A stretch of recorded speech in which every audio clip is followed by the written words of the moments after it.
Ahoy there, trader, and welcome back. This is the Anti-Investor Swing Trading Podcast. Let's talk about the markets crashing. They don't just suddenly crash, do they? Or are there clues prior to the plunge?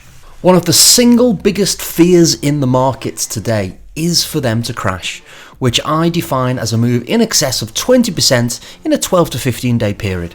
And basically, it's a big move in a short space of time. So let's look at the big scary crash monster and see if we can't banish it along with all the other stock market monsters back under the bed.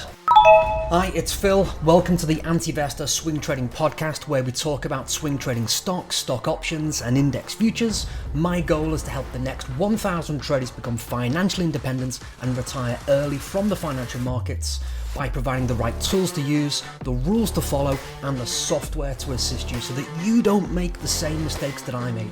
And from now on, I'll be your personal swing trading mentor to show you the way. So if you're ready, let's do this. If the madness of the media is to be believed, then there's always a crash just about to happen. Any down move or down day or down week is the precursor to doom and gloom. And you know what? It works, and sadly almost too well. At least from the point of view of grabbing your attention like a startled Bugs Bunny in the sights of Elmer Fudd's shotgun during Wabbit season. The reality is that once the blood pressure has been lowered and the bat-wielding soundboard booping has stopped, said reality can be seen. That it's just another day in the markets and there's nothing to see here as the rubbernecking stops and we get waved along Wall Street. When was the last crash for that matter? And what about the one before that? What about flash crashes? Let's call a flash crash anything that's more than 10% and less than 20 in a 10 to 15 day period. Let's call them corrections. Have crashes been anything significant, or corrections for that matter, to worry about on a regular basis? Do crashes happen every week or every month like we're scared into believing? Probably not. It is easy to get caught up in the hype and the headlines when the market moves a little bit faster or a little bit more adverse than normal. But all that's really happening most of the time is that your attention's being grabbed by the media. So was it really necessary to liquidate everything and go to cash? Again, I can understand why it's easy to consider a crash is lurking over us when the talking heads are screaming at us every other day about something somewhere and the doom and gloom and the general fear-mongering.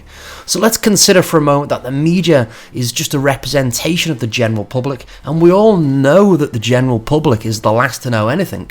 So why would we want to listen to anything said in the media as timely or informative?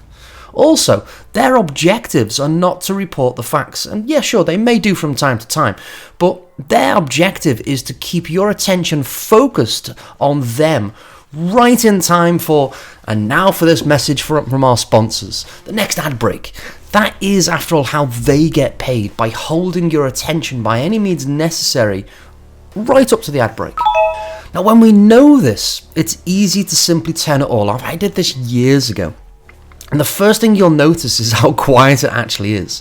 The second thing you'll notice is your blood pressure is not dinging a new high score for the day. Now, with that done, let's look at the facts about crashes and corrections. And according to my research over multiple decades, let's define them first of all. A correction, which is, for me, a move in excess of 10% down and up to 20% in 10 to 15 days approximately. So a big move in a short space of time is what I'm trying to define here. And typically, that definition gets triggered on average once a year. So it does happen, but not with the every other day frequency that we're led to believe. Now, what's interesting is when you start investigating these things, there's also a season for corrections, which sometimes referred to as a flash crash. If there is going to be a correction, they typically occur around February, March, or September, October. There's a season for it. In 2018 was the last time we saw this happen twice in the same year, and unsurprisingly, it was both during these seasonal time windows. The data, hard data, otherwise known as facts, tell me and now you how frequent such an event may occur and when it's most likely to happen. Now, this doesn't mean to say that we can't see a correction in July, but we can say that according to the data, it's highly unlikely. Now, let's look at crashes next. Now, one naturally leads to the other. The corrections lead to crashes. You've got to have one before the next. So as such, the same two time windows, the seasons for these crashes, happen around the same time. So let's call a crash a move greater than 20% in a 10 to 15 day period. An even bigger move in the same short space of time. So let's get it out there. Crashes happen. They do. We've just come out of one of the... a weird one. Let's just draw a line under that comment. The data tells us now that they occur on average once every 10 years. There or thereabouts.